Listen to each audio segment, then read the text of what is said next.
Are you ready for the Low Blows Network? Hi guys, Rick here.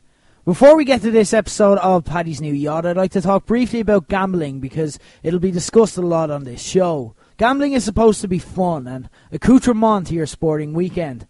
However, it can also be debilitating and ruin lives. If you find that your gambling gets in the way of work, school or other activities, causes mental or physical health issues, causes any issues in your life, gives you financial stress of any kind or damages your reputation, then gambling may be a danger to you. If you spot any of these signs in yourself, stop gambling immediately, consult problemgambling.ie for all resources that can assist you, and help yourself before it's too late. And now, on to Paddy's New Yacht. Former pro wrestler Rick Nash and former Paddy Power insider David Kent are not good gamblers. They're sports fanatics who are determined to crack the code and make it rich on sports gambling or die trying. This time next year, we'll be millionaires. Follow them on their journey to eventual bankruptcy every Friday on the Low Blows Network with sports tips that made so much sense at the time in Paddy's New Yacht.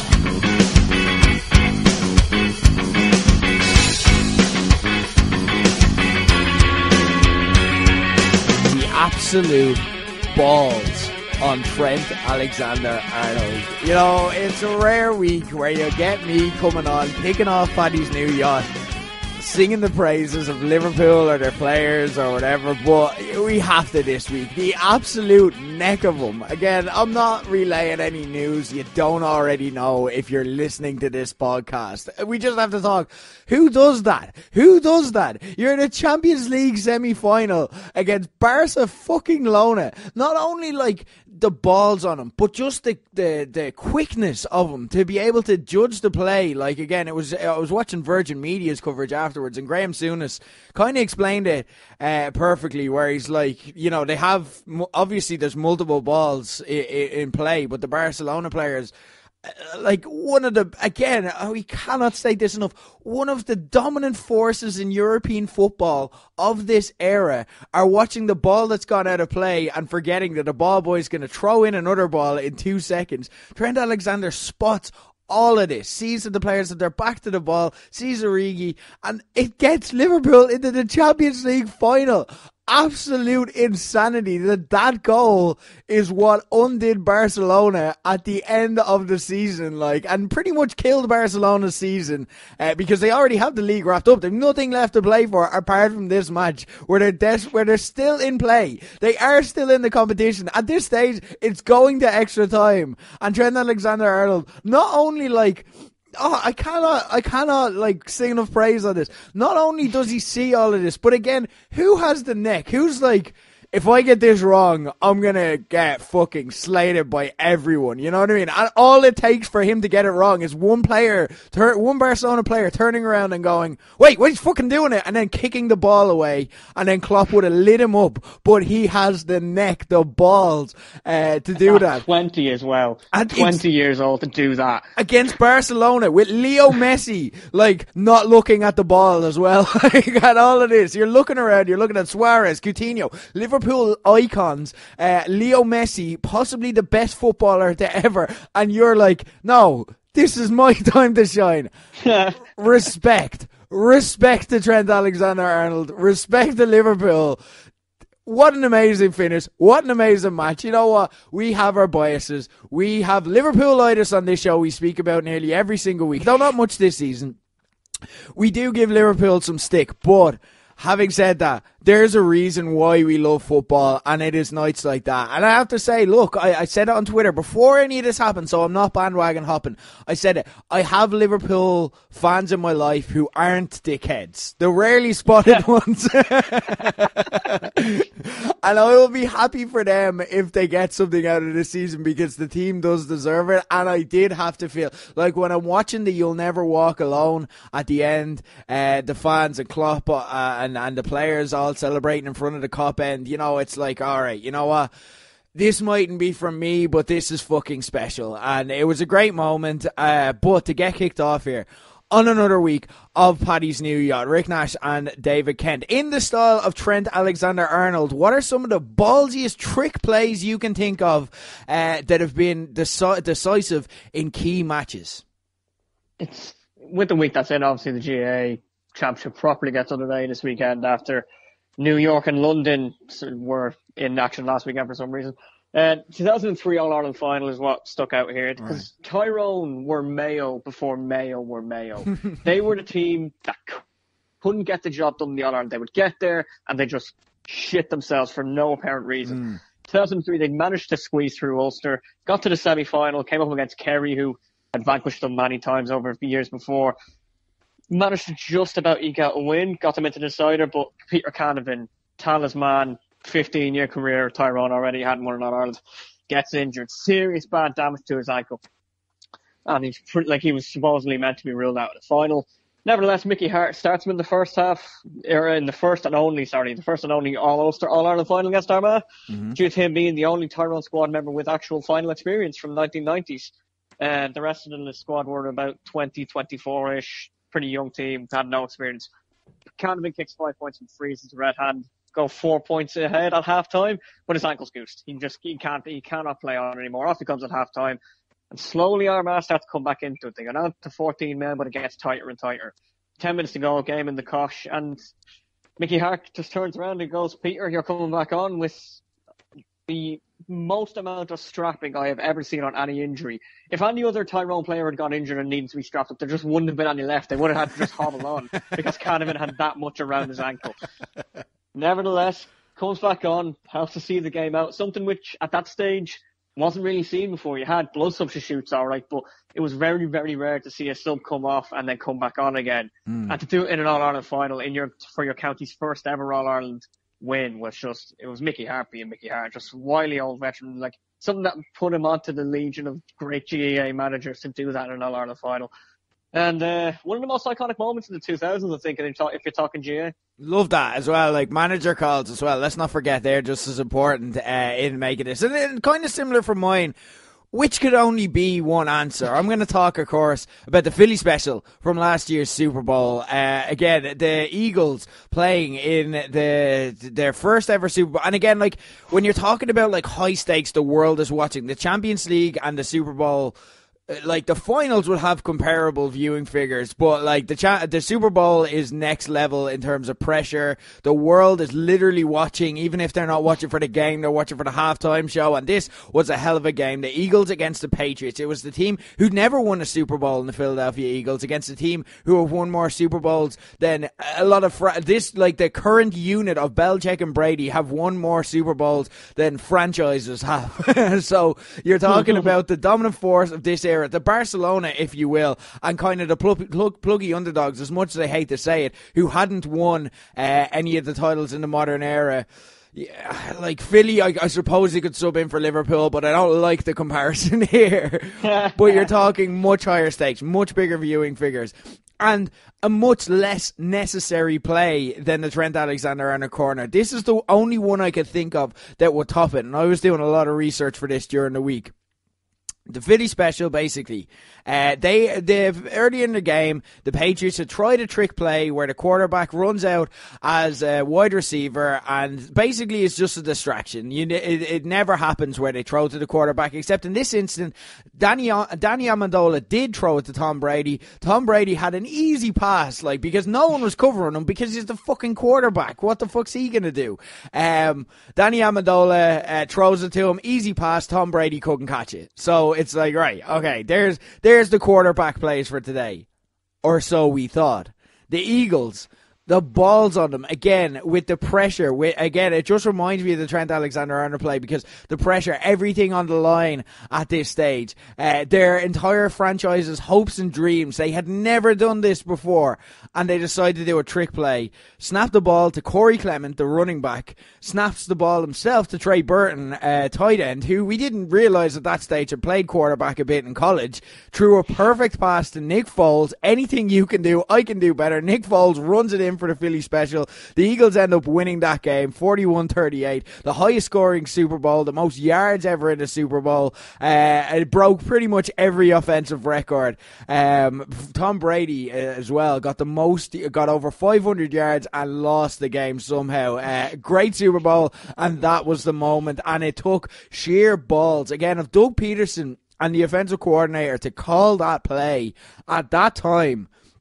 Again, Eagles were leading. I think it was 22-13 at the time. They did not need this. It was also, as well, what we need to add, it was fourth down. It was fourth and goal. At fourth down, teams a lot of times, they may go for it, but it's the time where you have to decide if you're going to punt or if you're going to go for a field goal. It's like, right, the drive has ended. They not only, but if you go for fourth down, what you do is you try run it in. You get a big fuck off running back and you try just blast the ball over the one, take it 1 yard further to start another set of downs. The Eagles decide a trick play on that.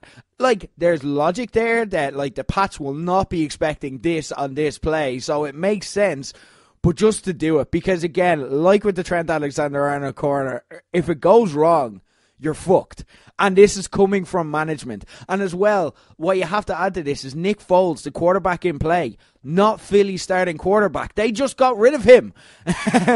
They just got rid of him. He is subbing in. He is the backup for Carson Wentz. And he does this. It was absolutely amazing. Sensational. The stuff movies are written about. And who knows? Maybe we will see Trent Alexander. What would you call a Trent Alexander-Arnold movie? Trent Street or something like that. You tend to have a lot of Trent Bridge, yeah. Yeah, you tend to, it'd be something like that. But yeah, well, look, we'll compare notes with the movies, though a lot depends on the direction of the Oscars. So we'll see. Anyway, we'll settle this at the Oscars once and for all. We're going to talk about the amazing week it's been in football, Monday, Tuesday, and fucking Wednesday. Football, this is why we love it, and it is in peak time.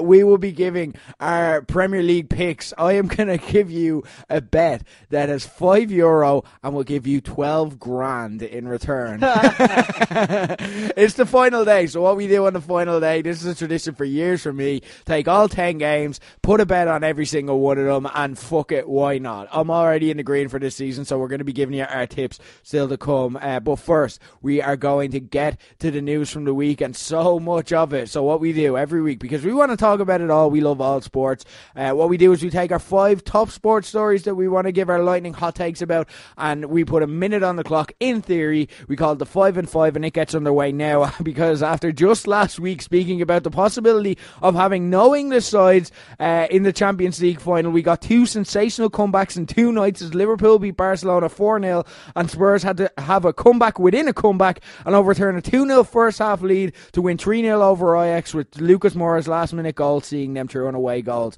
Which of these two was more impressive, though? I mean, if you'd said it to me on Monday that those would be the scorelines, and on Thursday I'd have a Liverpool Spurs final, I would have gone, okay, Spurs maybe, but Liverpool not a hope. But then having watched the games and being in working and getting the reaction of everyone else and seeing, listen to so many arguments, I came to the conclusion Spurs was probably more impressive for me. Right. We've seen Barcelona over the last few years do this kind of stuff before, but Ajax, okay, yeah, earlier on the competition, not excellent results in Amsterdam against Juve and Real. They come out and got through anyway. But then, the 2-0 ahead, and, Spurs didn't really have much up. They were relying on Fernando Llorente. And yes, you can make the argument, well, Liverpool had Origi, but Origi at least is a somewhat decent player. Llorente is not a Champions League final. He's not a Champions League medalist. I really don't think. Yeah, so when you're relying on that, and then more just the way it did the last second as well, they didn't give up. They just kind of lobbied balls in. And yeah, okay, Liverpool did beat Barcelona 4-0, but then you look at Anfield as well. Now, even Wenger, everyone in the build-up, Wenger, Mourinho, anyone was talking about it. Yes, we're 3-0 up, but Anfield is very different. It's the ground. No one wants to go to Spurs. Spurs just tipped it, but I've had a week from just mental. I've been working for all of it, company, the 2 Champions League games. I just need a rest now after all this football. Yeah, it feels petty to quantify them. I suppose in terms of degree of difficulty, in terms of the task, Spurs tipped it because they had to score 3. They had to do it all within a half, basically. They had 45 minutes. Ajax came out and absolutely blasted them in the first half and then sat back. But again, then you're talking about it's Ajax, and like Ajax in the champion. As much as that would have been a great story, as much as we would have wanted it, I think Liverpool Ajax, said this on Twitter, would have been a better final than Liverpool Spurs. Like, because again, like Liverpool Ajax, there's a great narrative there. It's like two teams who, like, teamwork and belief brought them there. Whereas like this final we have now, it's like the second and fourth best teams in England compete to see who's the best in Europe. It's kind of, when we look back at it, it's kind of like, oh, this is what we got at the end of this. But great comebacks. Spurs, they had a bigger mountain to climb because they only had 45 minutes to do it. But for me, I have to weigh it towards Liverpool because the Barcelona factor, and because Barcelona had 90 minutes to get one goal, which would have changed the entire complexion of the tie. They had Messi, they had Coutinho, they had Suarez, they had it all there. Yes, we have seen Barcelona fall apart before, last year, for example, but at the same time, I just see, like, again, it could have all gone wrong. Even up until the 90th minute, it was still in the balance. Like, one loose ball towards Messi, and like Messi looked dangerous at times. Like, there was one pass. Like, don't get me wrong, Liverpool did a great job, and Liverpool actually looked more likely to score late. Like, Sadio Mane's late attack was better than anything Barcelona could muster. Although that was on the counter, of course, like when Barcelona were putting everything behind the ball. But like Liverpool just. Liverpool, like, again, Barcelona, like Messi at one stage had a pass where, like, it just opened up the defense, and you're just like, that's why Messi is Messi. That's why he's great. And that's what they were facing. Whereas Spurs, who are they facing? They're facing a great side, well put together in Ajax, but they're facing a team who are going to be the next generation of Real Madrid and Barcelona signings. You know what I mean? Like, I'm probably bench warmers in that, like, and like the Premier League will raid their side because ultimately it is just the Dutch Premier League. Barcelona, the best team in Europe, and Liverpool went out and did the job done without Salah and Firmino. That has to be taken into account. I know Spurs didn't have Harry Kane, but like Liverpool didn't have two of their key starters. They had every reason. We even said, like, last week, it's like, look, you're not beating Barca, so like rest your players then and focus on the Premier League. But they didn't have a choice. Like, they didn't have Salah and Firmino, and to win 4-0 as well, like, it was so dicey. It was just 4-1 would have been an absolute disaster for them, but they went in and they did more. They had 90 minutes where they had to do it more. Granted, you could say that's more time to score goals, that's more time not to concede as well against that front line. So I'm going to tip it towards Liverpool, but it's a toss-up, and I don't want to diminish anyone's achievements in this amazing week. Anyway, moving on. Yeah, to snooker, and Judd Trump won his first World Championship crown in style against John Higgins, winning 18-9. Was Ronnie O'Sullivan playing less and less tournaments, and Trump still the right side of 30? Could he be the next superstar of snooker? It was interesting because I followed this on Eurosport all week, and once Ronnie went out, they brought him in as an analyst, and that, like, I don't know, it felt right. It was weird watching Ronnie kind of break down the action and like be like, it was like a passing of the torch moment as Judd Trump just seemed to get better and better. And then that amazing final, like at one stage, like John Higgins lost 18-9, but at one stage he was on for a 1-4-7 break. Like, it was absolutely sensational, where the score did not do it justice. But that's because Judd Trump was just playing so well. Like, his toughest match was in the first round where he was taken to a final frame. And then he just got better as the tournament got on. Look, Judd Trump, if he wins the UK Championship, will be holding all three majors in snooker at the same time. I think we are witnessing the beginning of a new era. I'm delighted for it because snooker needs it. It needs a superstar. It needed some, but also as well what you need if Ronnie is on the decline, and I'm not sure that he is yet. I still think he has a lot of greatness in it. It's like Phil Taylor a decade ago. You know what I mean? Where it's like he's not going to win every tournament, but he's still got that greatest ever vibe when he taps into it. Like, so that's what Ronnie still brings to the game. So what I hope for, I do think Judd Trump is the next guy. I think he's the next superstar. I think he showed us this week that he's got the will to win ugly as well, like in that first round match, but also he can absolutely decimate people. Let's not forget John Higgins, 3 World Championship finals. This is no scrub. He was in the final last year, and like that epic final with Mark Williams that went on until about 4 a.m.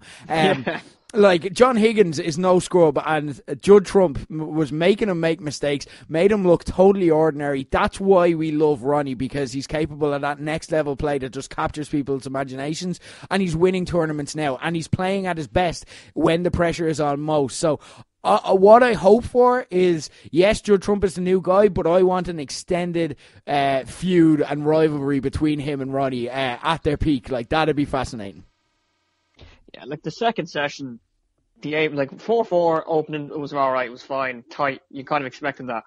Second session, Trump was like 8-1, completely blew him out the water. Like Higgins started that with a 1-2-5 break, if I'm not mistaken, if I remember right, and then Trump just came back with a 1-3-9, and you're like, well, that's what standard this is going to be. And like Higgins just wasn't able to live with it. And as you say, 3-time world champion himself, back-to-back finalists, had it on for a 1-4-7 after an incredible double and just messed up the black. And like, even he was like, yeah, you know what? I did my best and I still couldn't live with it. So I really like a Trump, O'Sullivan kind of Van Gogh and Taylor feud now for the next couple of years would be absolutely epic. I don't know if we're going to get it. I think Ronnie's looking less and less interested. And as you say, the punditry always seem to enjoy it. So he'll still go for tournaments, I'd imagine, but he might just kind of roll back on a few and kind of pick and choose where to go ranking wise as well. It'll be interesting to watch. It's definitely, there is something new starting.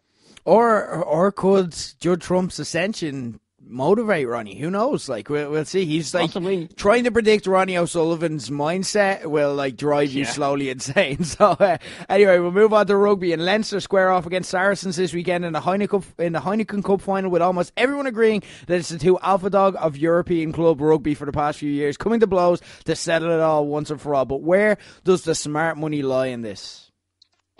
Yeah, the bookies don't even know, because the line for the handicap is set at 0.5. It's going to be a high-scoring cracker, I would imagine. It is the two best teams, which is the antithesis of the Champions League in the sense that we actually have the two top teams in Europe fighting for European glory. Both free-flowing, both attacking. There's storylines there with the Vunipola brothers. Yes, we talked about Billy before. Mako is now back from injury for Saracens. He's huge. Around you got Johnny Sexton, he's been hinting towards maybe leaving and possibly retiring soon enough as well after the World Cup. Like, I genuinely cannot split them. The smart money for me lies in the over points market. It hasn't been set yet, but if it's anywhere between 40 and 50, lump on the over, because these two teams, brilliant attack, not excellent defenses. They both opened, they've both been able to let in quite a few points. Saracens, when they want to, can choke teams out. I just don't know if they can do it to Leinster. If you're asking me to pick a winner, it's going to be maybe 1 to 3 points with Saracens. It's just toss a coin at this stage, and that's what we want from finals, where it's just like, no idea where this is going to go. You can make compelling arguments that can convince me either side is going to win by fucking 50 at this stage. Like, we've no idea. That's the thing, and that's why we watch sports ultimately. So I'm just going to sit back and watch it. Not even a big European, or not even a big club rugby guy, but this Heineken Cup has got me completely hooked. And as well, just the whole, like, after the fallout from the Saracens Munster semi, the controversy, like, could Leinster be the ones to vanquish them on Munster's behalf as well? Like, there's so Munster many. Won't want that. There's so many. Munster will not want that at all. There's so many subplots at play. Like, here, it's an interesting one, guys. If you're looking for somewhere to watch it, our friend of the show and rugby expert Neil Keegan is hosting a 5-star day experience in the Sandymount Hotel this Saturday. He promises barbecue, beers, and rugby banter. So check that out. We'll tweet out information about that. It's going to be well worth keeping an eye on, and do something special for this, because it's going to be an excellent day's rugby. Yeah, no, absolutely. Moving to the NBA, and Giannis helped the Bucks blow Boston away to reach their first conference finals in nearly 2 decades. But who'll be joining them in the Eastern Finals, and who'll be facing off in the West? It's an interesting one. The NBA playoffs have really tightened up this past week. Like, there was one stage where it was like, are all 4 semi-finals going to Game 7s at one stage? Now, Giannis went out and became Giannis, and the Bucks are starting to look like the team that we thought they were during the regular season. Because the question mark over them wasn't their quality, it wasn't whether Giannis can step up. We've seen that during the regular season. It was whether they could do it in the playoffs, because We've seen that with all the big stars. We've seen it with LeBron for years. We saw it with Kevin Durant. We saw it with Steph Curry the first couple of times he was in the playoffs. James Harden. Every major superstar in basketball, the first couple of times they're in the playoffs, they kind of flatter to deceive. So we're like, right, this is what's going to happen with Giannis. But no, they've absolutely blown through the competition so far. They've lost one game en route to the conference final, so they look like the team we thought they were. The Toronto Raptors look more likely to meet them in the Eastern Finals. What's interesting there is that the Toronto Raptors have, like, you could argue that Kawhi Leonard is the best player in these entire playoffs. The want-away star for the Toronto Raptors. But here's the thing. It's an interesting matchup because the Raptors have been like there or thereabouts for years. They kept running into LeBron in the East, who was obviously not a factor anymore. So now you're like, right, now's your time. That'll be the storyline against the irresistible Giannis Antetokounmpo, who is the best player in the league on his day now this season. So, but the interesting factor is if Toronto beat the Bucks, then they're probably going to get swept by Golden State. But if the Bucks beat Toronto and prove that they're the best team in the league, then I put them favourites against Golden State. So that's interesting because Golden State are looking vulnerable. The last week we came out and spoke about how they rushed into a 2-game lead over the Houston Rockets. Well, in the second game, Draymond Green poked James Harden in the eye, leaving him with a case of red eye for the past week. He's been scaring children all throughout Houston all week, but it's only for some reason made him better. The Houston Rockets in Game 3 went out and won in overtime, and then in Game 4, Steph Curry's shooting, the old reliable in the NBA, just seemed to miss him. Like with about 20 seconds left in the game, Steph Curry missed a layup. That is like a shot that I would make, where you run up to the basket and just slot it in the basket. Steph Curry missed a layup for Houston to be able to get the rebound and close out the game. It was absolutely shocking. Then last night, Steph Curry's shooting boots seemed to come back. He seemed to answer his critics, and the Golden State retook the lead in Golden State. It swings back to Houston now. We can only pray for a Game 7 in that. It is an absolutely fantastic series. No team has won by more than 6 in that game. Similarly evenly matched is the Portland-Denver series, which is kind of going under the radar. It's one for the purists. But in that series, before Game 4, which Denver blew out Portland, there was only 2 points in the aggregate score between the teams, which is insane in basketball. That just does not happen. And every game is turned into. At one stage in this series, there was a game that had 4 overtimes, which doesn't happen in NBA playoffs. 4 overtimes. Basically, if there's a draw, they play another extra period and another extra period until there's a winner. It's a rule I'd love to see brought in football rather than penalties, to be honest. But so 4 overtimes. Rodney Hood ended up getting the winner for Portland. Nikola Jokic, Denver star, played 65 minutes in that game, and he's a big guy as well. So people were like, oh, Denver, they're after fucking up, they're after blowing the series. Jokic is after playing too much. He's going to be wrecked for the rest of the series. Jokic has been on fire since, and he's won Denver the subsequent 2 games since that. So it looks like it's going to be Denver. I hope it's Portland, because I think they'll give them a better game. And obviously we had the storyline with Dame Lillard scoring the last minute 3-pointer to knock out the Oklahoma City Thunder. But it's fascinating, and it's worth every night you're getting a major storyline now in the NBA playoffs. I think what we're going to see is we're going to see the Bucks against the Raptors. I think the Bucks are going to win that 4-2. I think we're going to see, sad as I am to say this, I think Golden State just have a bit more than Houston, and I think I want to pick the Nuggets, but they have 2 games now to win, and this is so evenly matched I can see them winning one of those 2. But there's every chance that both of those Western Conference finals should go to 7. So I think it's going to be the Warriors against the Nuggets, which is a relatively easy game for the Warriors against the Bucks in the finals, and we'll talk about that if we get to it. But anyway, finally, last but not least, we want to talk about Caster Semenya, who has had a dramatic and some would say traumatic week, as she answered critics by running out victorious in the 800-metre Diamond League meeting last week and saying that she won't take drugs which must suppress her testosterone after a cash ruling judged that she must. Do you support her in this? Yeah, absolutely. I mean, the IWAF ruling was like just so strange, because it's not as if Semenya is taking something to make her testosterone levels high. It's just the way she was born. It's not that she's doping. She's not trying to change her body to give herself a one-up on everyone else. It's just literally the way she was born, and that's something that she can't control.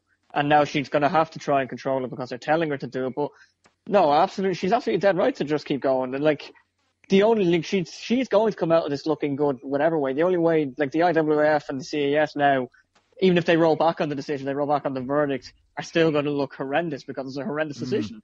Like, everyone's talking about Phelps and everyone's talking about how, like, Shaquille O'Neal was extremely tall in basketball and they didn't tell him to take anti-growth stabilizers, and Phelps had the extra wingspan or whatever the hell it was, and he wasn't told to do it. But it's the same as Semenya. Like, it's not her fault. Her testosterone's that high. So why is she being punished for it? I absolutely support her. I see why her competitors have an issue, because it's like, give us a chance, but that's sport. Like you said, it's always been this way and it's always going to be this way. It's not a zero-sum game where it's the hardest working gets it. Sometimes you just have, like, people who are born genetically better than other people. Not to say that if you have testosterone you're naturally better, but it's more fitting for this competition. But there are some people who are just born better and born more naturally talented, and that's just the way it is. I don't see any difference here. She is legally a woman. Now the IAAF are making an even further show of themselves by coming out and saying she's welcome to compete in the men's events, which is like, no, this is not okay in 2019. That's not the point. Not okay. She is legally a woman. She has high testosterone. She does have an advantage. But at the same time, like, again, if I was a competitor, I'd be like, you may as well try and complain because we want to win just as much as anyone else, and it's better for us if we win. But at the same time, for them to come down and say this, it's illogical. I hope she holds out. I hope she doesn't give in. And this has been the thing. I've been following this story for the decade it's gone on. And Caster Semenya has gone with a lot of the regulations, and her performance and her career and her legacy has suffered. She should be the Usain Bolt of that world, but she's not. She's had, like, up and down Olympics. She has won Olympic gold now, but, like, she's had up and down performances in major high profile tournaments because she's been trying to work with them. I think this is great now that she's reached an age and a maturity level where she's like, no, I'm not. And she's right. She's like, it's illegal for me to take drugs, so I'm not going to take drugs. So it's a great line. I hope she holds true, and I think she'll win if she does. But there's a lot of pressure on her, and they may make her miss tournaments. But you know what? Fair play to her. She's been a martyr for these people, and it's an issue which does need to get resolved. So I support her fully, and I hope she's successful. She already has been. She has a great career to look back on, regardless of what happens. But at the same time, I hope she can continue to be and ultimately win this. This is a movie waiting to happen one day, without doubt.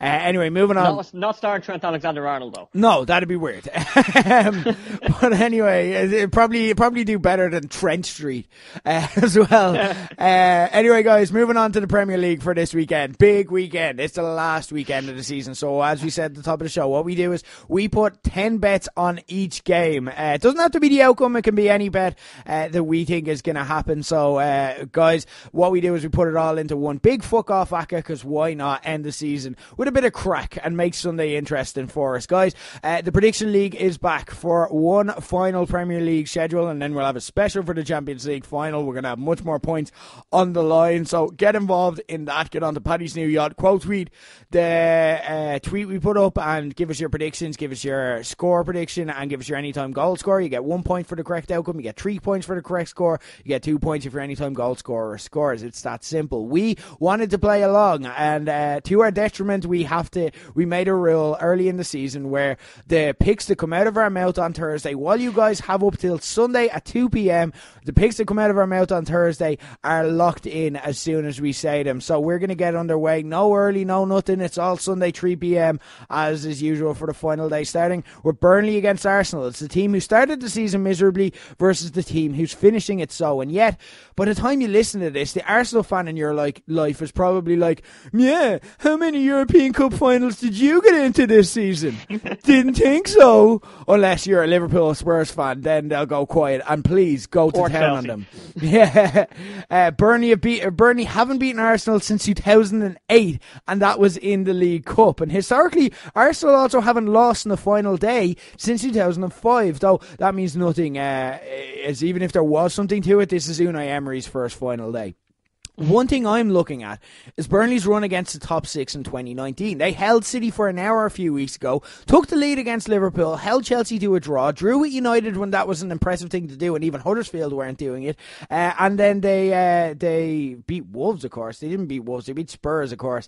But then, right before 2019 started, they lost 3-1 to Arsenal, and that's the stat I'm looking at, with a brace from Pierre-Emerick Aubameyang, who's 2 behind in the Golden Boot race. So give me Arsenal 2-1 to keep their weird final day record going. Aubameyang to score, as he's the only person on the pitch with something tangible to play for, and I'm putting him anytime goal scorer in my account. Nice. I'm fully expecting to see Arsenal's kids here after Europa League finalists secured tonight against Valencia. So for me, Burnley should be considered favourites, especially with the 3-day turnaround as well. If Arsenal were at home, I'd say yeah, but they're going to be landing back late tonight or even tomorrow, so then you're going to have to go straight into training. Then you're going to Turf Moor, where Sean Dyche will always have the backing of the crowd as long as he's keeping them in the Premier League. As you said, the record against the Big Six, yes, they lost to Arsenal, but solid enough for pretty much otherwise. So give me Burnley 2-1 and just Burnley to win in the Accra. Okay, interesting. Crystal Palace against Bournemouth, the last day battle of 2 tropes we've been talking about all season. Palace's poor home form versus Bournemouth's poor away form. But only one of those things seems to be holding true towards the end of the season. Palace's win over Huddersfield is still their only home league win of 2019, while Bournemouth seem to have stopped the rod a little, having scored 8 goals and collected 4 points in the last 2 away. I think the players are playing for Eddie Howe's job too. Earlier in the season, it seemed like a great place to be. He seems like a good guy who's got a decent setup there, and the players certainly haven't bottomed out for him, so he hasn't lost the dressing room. We can see that. Put their mid-season form down to just peaking too early and having a weaker squad for the Premier League. That doesn't mean that I necessarily think he should stay, just that the players seem to want him to, which is what matters here. The win over Spurs last week being further evidence of that. So give me Bournemouth 2-1 here with Wilson to score. He's been a part of 10 goals in the last 10 games. Bournemouth outright is my bet here. Like that. So we have the second worst team at home all year against a side in the bottom 6 for away games this year. Having said that, the Cherries are now suddenly free-flowing on the road. 8 goals scored in the last 2 away games. Key for me, though, is that they're still conceding on average 2.22 goals on the road. So I'll give Palace fans some hope despite their own awful home record. However, they seem to improve on the last day because they've never lost when playing the final match of a top-flight season at home. Whites pick up some cheer at last. 2-1 Zaha. Crystal Palace and both teams to score in the Accra. Okay, interesting. Fulham against Newcastle. Remember Newcastle were a sure thing to go down earlier in the season. And remember Fulham were many hipsters' new favourite team at the start of the season. How times have changed for both. Yet I think Fulham will be the ones ending the season on a high here. As I spoke about last week, many of Fulham's expensive signings will be needed to be offloaded in the summer as they face the harsh reality of non-Premier League football. So they'll be looking to put themselves in the shop window for new Premier League suitors. They've won 3 of their last 4, while Newcastle haven't beaten them, interestingly enough, since 2007. And Rafa's men have won only 1 of their last 9 away. A lot of their recent good form has been at home. Fulham outright is my bet. 2-1 with Perez to score for Newcastle. Yeah, Fulham ran into the mighty Wolves last week to stop their winning streak because, of course, they did. But as you mentioned, 3 of the last 4 have been wins and 2 of them have come at home. Newcastle put up a fight against Liverpool but fell away, and Rafa was making noises about his budget again. However, it does look like he's about to get a new contract, which he probably deserves. I don't know if that's the right move for his career, but you don't know. So again, both sides looking for something to give fans confidence for next year, particularly Fulham, just because they're in the Championship and that's going to be an absolute dogfight to get back up. It's going to take them with home advantage, but because they're leaky defence, they're going to go 2-1 again with Ryan Babel scoring. Fulham and both teams to score in the Accra. For me, like, if you're Rafa, it's like he's won a Champions League. He's beaten Barcelona in the league. Like, he's got his achievements. If he wants to play and like if he wants to continue on and he is happy in Newcastle and he's comfortable and he's satisfied that he's getting the assurances he wanted. I think he likes life in England as well, and he's like, if I leave, I might have to move to France or fucking Italy or Spain again. So I think I whatever he thinks is best, I kind of trust him with this, and it's definitely a good move for Newcastle anyway. Leicester against Chelsea, a battle between the only side in the Premier League not to have a player sent off, and Chelsea against a Leicester side who face more red cards than any other in the league with 5. We're predicting the final day. You look for results that look weird on paper but make sense after the fact. And here, it's simple for me. Leicester will still see themselves as having something to play for because Brendan Rodgers' ego won't have it any other way. Imagine the bragging rights he'd have. And of Aaron, to be fair, if he can say he faced Arsenal, City and Chelsea in the last 3 games of the season and took away 6 points from it. With Chelsea coming off a Europa League semi-final and having sewn up Champions League football last week, I see him getting it too. Give me Leicester outright, 3-1 with Vardy to score. Yeah, Chelsea have nothing to worry about going into Sunday. They've already got a Champions League spot confirmed and a potentially Europa League final spot too. So I'm looking forward to a bit of a shop window performance from their stars who, well, with the transfer ban rejected by UEFA, there's going to be lots of people sniffing around, particularly Real Madrid, maybe for Hazard, maybe for, I don't know, Ruben Loftus-Cheek, maybe not Real Madrid, but someone else. Brothers had a great start to his life at the King Power and is touted by many, including esteemed colleague Rick Nash, as the one to watch next year. My stat for me is that Jamie Vardy loves a goal against Chelsea, particularly in the King Power. He scored in the last 3 home games against Chelsea. I'm going to go for him again, 2-1. Nice. And I have just got Leicester outright in the accas. Okay, Man United against Cardiff. The Ole Gunnar Solskjaer derby as Cardiff fans travel to Old Trafford. Newly relegated, yes, but looking smug, thinking, and you thought you were getting to the Champions League with this lad. Well... We at least thought we were going to beat Huddersfield last week with them, but if you're a United fan these days, cheering City and the side that humbled us in the Champions League, so Liverpool don't have nice things, we don't always get what we want. Cardiff will be deflated after giving everything they had and still coming up short to get relegated against Palace last week, while United are still unbeaten in 15 of their last 16 home games. So I think they'll end the season on a high with a 2-0 win and Pogba to score in his last game. I can't bet on Pogba leaving, so I'll just take United outright. Nice. The Red Devils can finish what is, in truth, when you look over it, a pretty miserable season in style by recovering from a lacklustre draw with a relegated side by beating another relegated side at home. Neil Warnock is peacock walking his way back to the Championship, where ideally he'll retire because his standard of football will not get him back up. I'm going to go 2-1 with Scott McTominay to score, but for the Yaka, I think I'm going to get a penalty for United, and that says Pogba's going to score, so throw him in any time. Okay, interesting. Southampton against Huddersfield. Huddersfield's equaliser against Man United saved them the ignominy of being the only team in Premier League history to score less than double digits at home in a season. That's what happiness looks like for a Huddersfield fan lately. So let's just leave them alone. For the Saints, let the record show that when they're in the Champions League spots in September, I told you so. A stat to prove how fun they've become under Hasenhüttl. No team in the league has more different goal scorers than them with 16. And yet, it's a rejuvenated Shane Long. Yes, I'm jumping on the bandwagon here. That I'm picking to score in his 4th straight home game in a 3-0 win. And I'm putting Long to score in my ACCA because I'm probably not winning it anyway. So why not have fun and get a bit patriotic? There's your confidence in the leading light for Ireland in the fucking European qualifiers. Don't be fooled by Huddersfield last week. They're still more useless than a player in the Manchester United squad that they beat.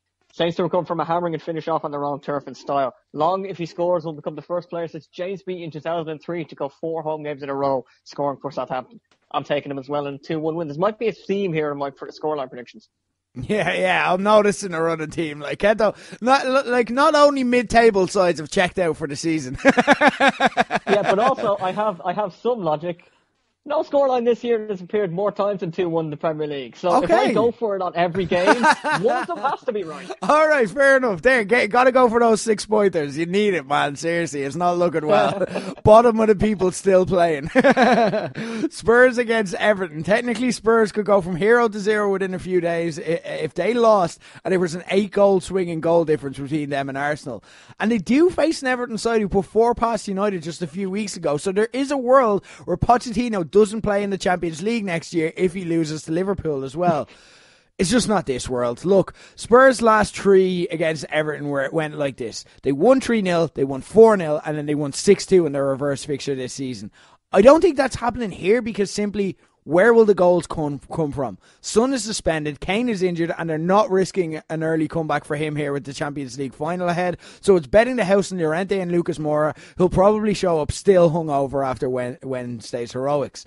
Everton are in great form and love taking points off the top 6 this season, more than anyone not named Wolves, but their recent heroics over United, Arsenal and Chelsea have all come at home. So I think it'll be a 1-1 draw here with the draw bet going in the Yaka. I've got Theo Walcott to score. He loves playing Spurs. I got Champions League final celebrations during the week, but really do you blame them? Serious balls of steel on Lucas Moura, and he should get another against an on-holidays Everton down to 7th place race is done. So I'm going to go 2-1 Moura. Spurs, who are 11 to 10 to win, are into my ACCA, just outright. Okay, interesting. Watford against West Ham. There's always one. This is a miserable fuck of a game that has me wishing I hadn't committed to this whole bet on every game deal. 10th meets 11th in a battle to finish in the top half. Watford have switched off the Premier League since getting to the FA Cup final, losing 3 of 5 with their only win coming against Huddersfield. West Ham's weird win over Spurs a while back is their only away win in 9 games. I'm predicting 1-1, but in the accas I've got Michael Antonio to score any time, as Watford are his favourite team to play. Hammers were excellent at home to Southampton last week, but they don't play anyway like that when they're on the road. Watford have an FA Cup final to look forward to, so they won't want to be rolled over or pick up any injuries that will delay confidence. So I'm going to take them 2-1 with Troy Deeney. You can talk me into any results for the ACA, but I'm just going to take Watford outright because, again, 6-5, decent odds for a home team. Okay, interesting. Now, let's forget about betting for our ACA. Let's talk about the real thing. Let's talk about what we want to talk about.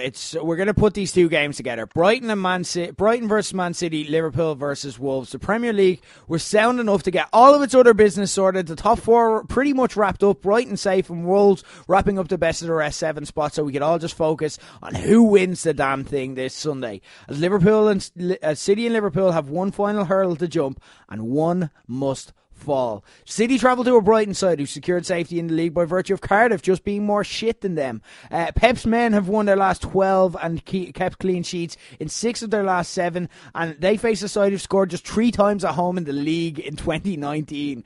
Brighton haven't won a league match since early March and have never beaten reigning champions, while City will be boasted by the fact that in the Premier League era no team has gone into the final they top and lost the league. For Liverpool, however, there's more foreshadowing here than a Game of Thrones wedding. Cup final celebrations midweek, and they're the only top 6 side Wolves haven't taken points off this season. And I was ready to take Wolves too, until Vincent Kompany's screamer went in on Monday. Do you think the same side that was able to impose their will on Barcelona on Tuesday are going to give up that easily? I could see them getting caught if City slipped on Monday and it was just a case of waiting for goals that would surely come, which is ironically the position City find themselves in, but they're playing Brighton.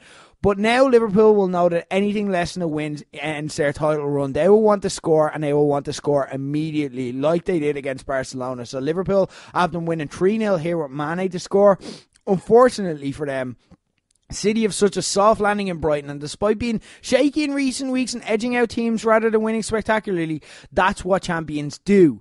This won't be pretty. There could be shades of their FA Cup semi-final, but City win outright 1-0 Aguero. They become the first team since Man United 10 years ago to retain the Premier League. Liverpool fans, you can console yourselves with the fact that you are officially the best losers in Premier League history. That's right, Liverpool. When it comes to losing, nobody in history is better at it than you. You are the best at losing we have ever seen. There is nobody better. No one is better at losing than you. So congratulations. That is huge. People are mocking that fan who ran into the radio station saying they deserved the trophy. I would be totally okay with them having to lift the trophy on Sunday saying best loser ever, for what it's worth. So you have my support there. Betting wise, I've got City and Pool outright.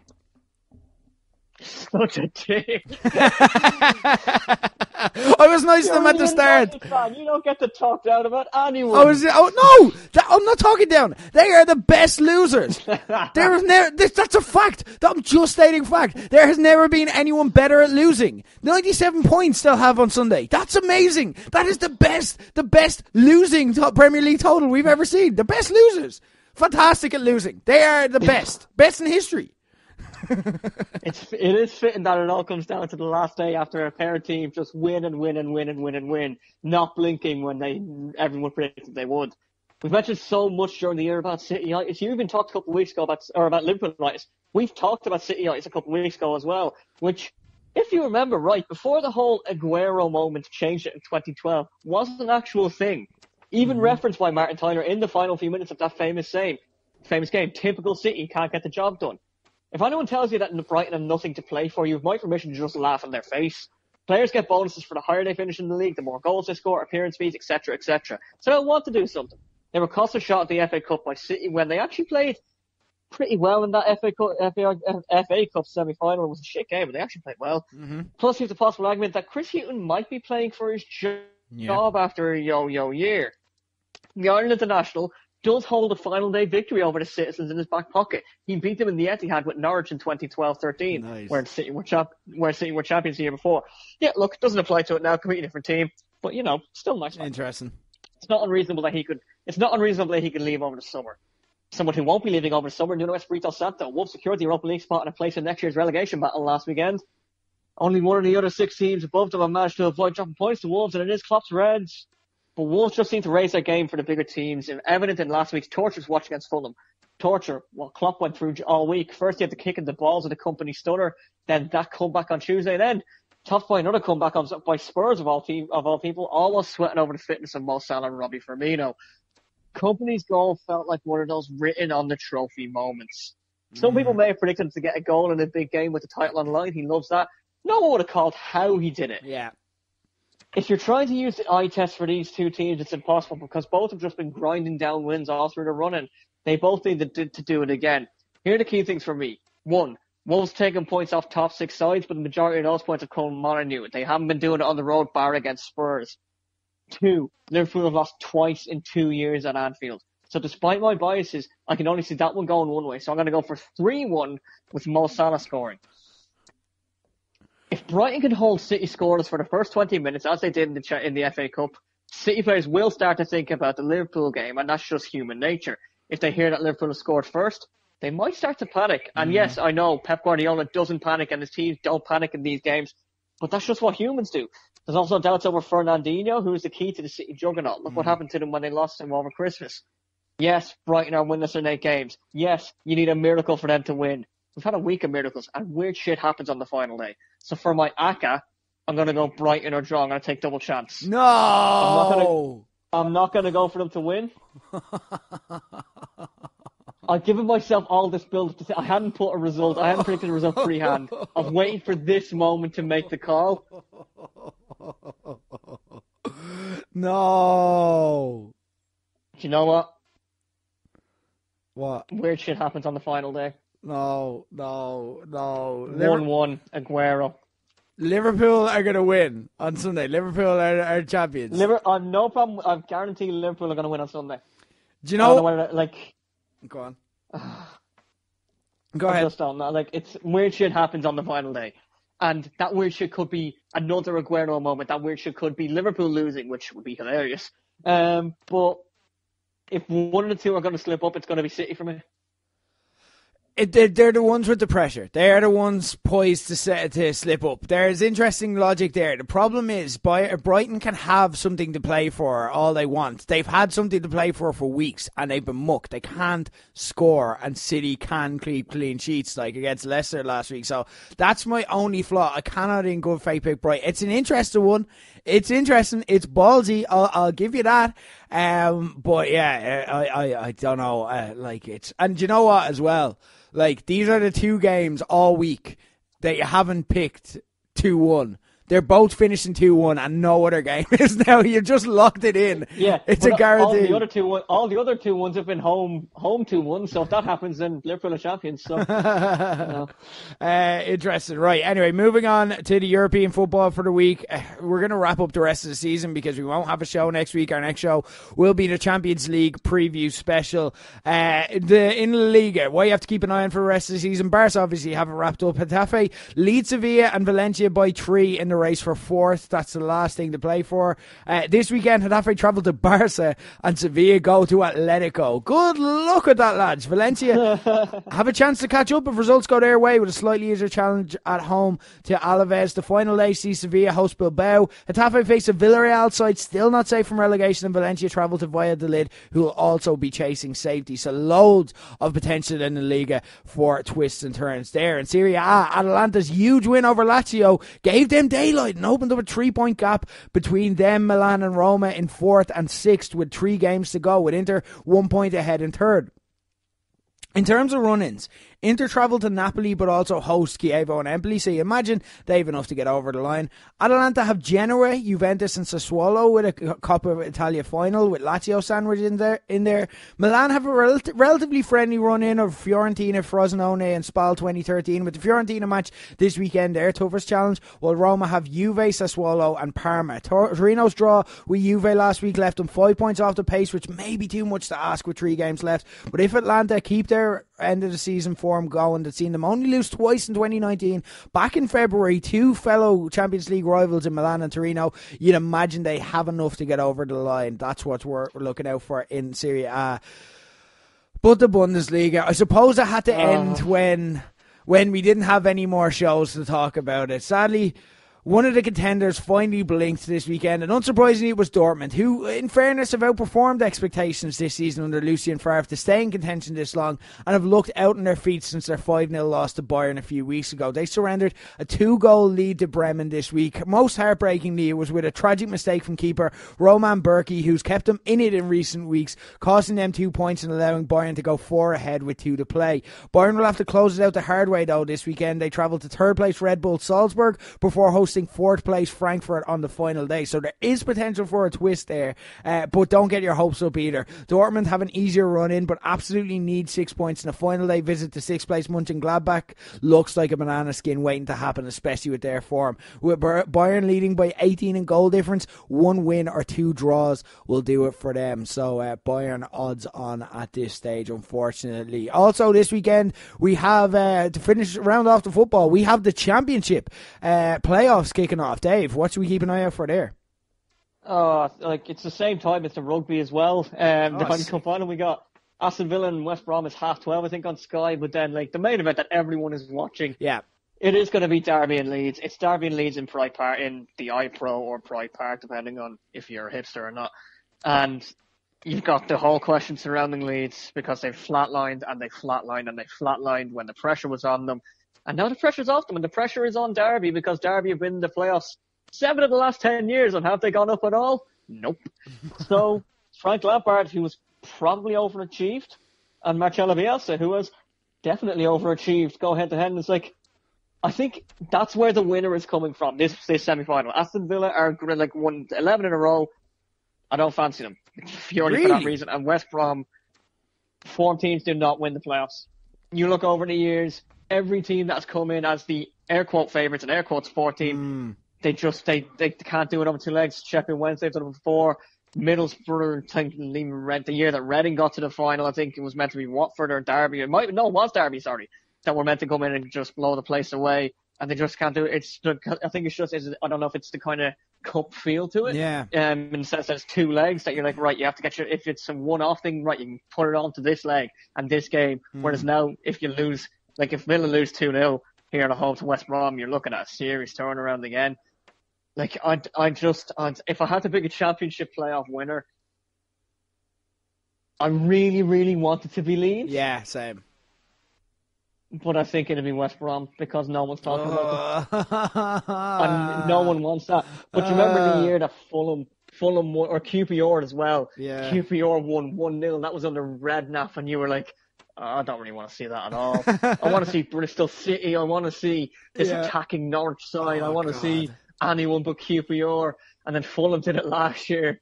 And then you're just right, no one's talking about West Brom. And James Sean, solid manager. They sacked Darren Moore, which means I don't want them doing it at all. But if you're talking about sneaking under the radar, West Brom are a team that have been doing it. Everyone's focusing on Spygate. Everyone's focusing on Aston Villa. No one watching West Brom. That's just how they want it. But in terms of Saturday, give me draw in the opening game and then Leeds to sneak it in the iPro. Okay, interesting. Well, that is one Championship that we'll be keeping an eye on. But of course, the headlines are just beginning in the other Championship this weekend. Another Championship gets underway. So Dave, tell us about that.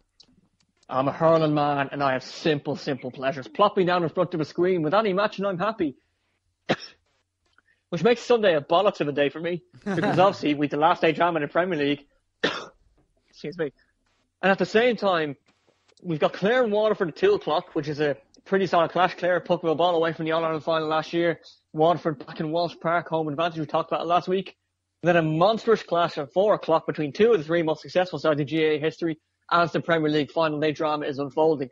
There's only 2 screens in work, and one of them will be Liverpool, one of them will be City. I don't know where the hell I'm going to watch this. Interesting. Tipperary have gone back to what they know by appointing Liam Sheedy, 2010 on Ireland winning coach of the Premier, as their new boss after disaster saw their season over in the second week of June last year. Up against them, Cork, and the Rebels face a very real danger that their season could be over next weekend. Defeat the Tip in Páirc Uí Chaoimh wouldn't be a huge worry on the best of days if they weren't heading to the Gaelic grounds to face a fresh Limerick who aren't playing this weekend. They've got the week off on Sunday week. 2 defeats was enough to take teams out in the round robin last year, so the Rebels need to get 2 on the board against Tip at 4 o'clock, or else their season could well be over this time next week, and I don't really want to talk about that. Ouch. That is rough. Anyway, look, we have gone through the Premier League final day. We've told you all you need to know about La Liga, about Serie A, about the Bundesliga. All great leagues in their own right. But the one thing none of them can claim to be is that they are the greatest league in the world. Because that would be the LOI. What are we got to keep an eye on now? Title race on. None of the top 5 won last weekend as Shamrock Rovers had been denied by Sligo after a superb Jack Heaney free kick viewed almost 2 million times on Twitter so far. Gave the bit of red to win. 2 Shamrock Rovers fans arrested for trying to attack Heaney. So that's the greatest thing in the world story in the week. Decided to throw a bottle. One lad ran on with a cigarette hanging out his mouth, slipped on his arse. Didn't really get close to him. But then Dante Levrock, who is Sligo Rovers centre back, and he is an enormous human being. He is like, if you're talking built like a brick house, there's Dante Levrock. And you don't want to get into a fight with him, and this fat, middle-aged Shamrock Rovers fan decided to try and do that, and it didn't really go too well for him. Meanwhile, Dundalk let a 2-goal slip at home to Derry City in Oriel Park, with Pat Hooley getting himself sent off in the process as Derry managed to sneak out and draw. Rovers' other closest challengers, Bohemians, were once again out-tacticked by those pesky lads from Leeside. Oh, you're not playing football, you're just hoofing the ball. Yeah, figure out how to beat us and then see what happens. City ended an 8-game winless run. The new management team of Alan Bennett, John Cutler and Colin Heaney eking out a 1-0 win in Dalymount with a Conor McCarthy header. Game of the week comes in the air quote home of Irish football. A second meets third. Dundalk visiting Bohemians in a match that will likely decide Rovers' biggest challengers after Cork City, of course, with this new unbeaten run that we're on. It's a catch-up week. Rovers have the week off, so you're going to be looking into it next weekend as a team either being 1 point or 2 points off the lead, depending on that game in Dalymount. It's a nice week. It's just there's so much sport this weekend. Yeah. Well, look, a lot of that is going to clear itself up over the next few weeks. You get to focus purely on the LOI and the championship over the next few weeks because that's the situation we're going to find ourselves in. So let's just enjoy it while it lasts, being overloaded with it and having options. Anyway, guys, there's only one bit of business to take care of left here on Paddy's New Yacht, because for the past few weeks we have been competing in the Kent on Kent quiz at the end of the show, where basically we quiz my co-host, esteemed colleague from the Daily Star and Buzz.ie, David Kent, on stories he has reported during the week. We asked him 3 questions. He has to get 2 or more right to get a point. He was at one stage, I think it was 6 down, and you've come back, where all I needed to do was win 1 week. I haven't, to my detriment. I've made it easier for him to try get him back. Yeah, it's true. No more, because he is 1 point off me with a chance to equalise here and 1 Paddy's New Yacht still to go. So we're going back to the old... How long have you had the celebration music prepared for? We're going back to the old I know ways. your finger's just over the button. It's just like, God, come on. We're going back to the old ways, guys. We're going back to the tougher questions. If you want to make it a 1-game playoff in the last episode of Paddy's New Yacht, you're going to have to earn it. I'm making sure of it. So 3 questions on the board. Kento to save a season or be dejected at the last hurdle. Question 1. I'm Fulham. I've always said I was Fulham. Question 1. You reported on Liverpool's historic comeback over Barcelona this week. But in their last iconic Champions League comeback over Milan, who scored the 3 goals that sent it to penalties? Smeetzer.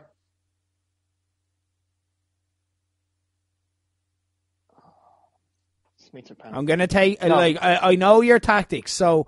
The first 3 names you name, I'm going to have to take. You cannot name all the players. Okay. Smeetzer's 1. Smeetzer.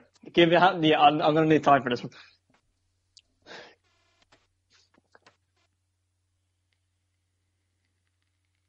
Jibril Cisse. Not Jibril Cisse. I did say the first 3 names. No, I'm gone. You could have scored. I don't know. I've the feeling he was on the pitch and he get the first, and I'm just like, someone random got the first. So I'm going to go Smeeter, because I know he scored. I'm going to go Xavi Alonso, I'm going to go Cisse. I'm not confident on that. Okay, interesting. Question 2. I should know that, though. You reported on Darren O'Dee's retirement from football this week. But what Ukrainian side did he play for during his career? Let the record show this was in your article. Do I have to get the pronunciation right? If you get the general gist, I'm not going to... It's like Metaler. It begins with an M. It's like Metaler, Metaler, or... Like more than M-E-T. metal, like metaler. Metalurh, yeah. There's metal, metaler, like and metalist. Yeah. The second and third tier teams. Question 3. Lastly, you reported on Arsenal and Chelsea's Europa League semi-finals first legs last week. Yeah. This is in your article. Who scored for Valencia and Frankfurt in those games? I don't need full names. I'll take second names.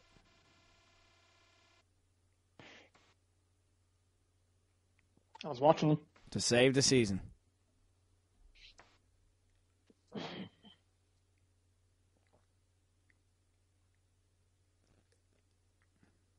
Luka Jovic.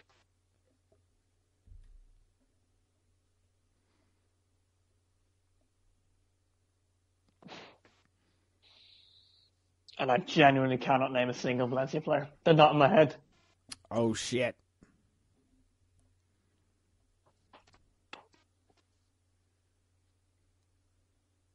I did the report on it. I did.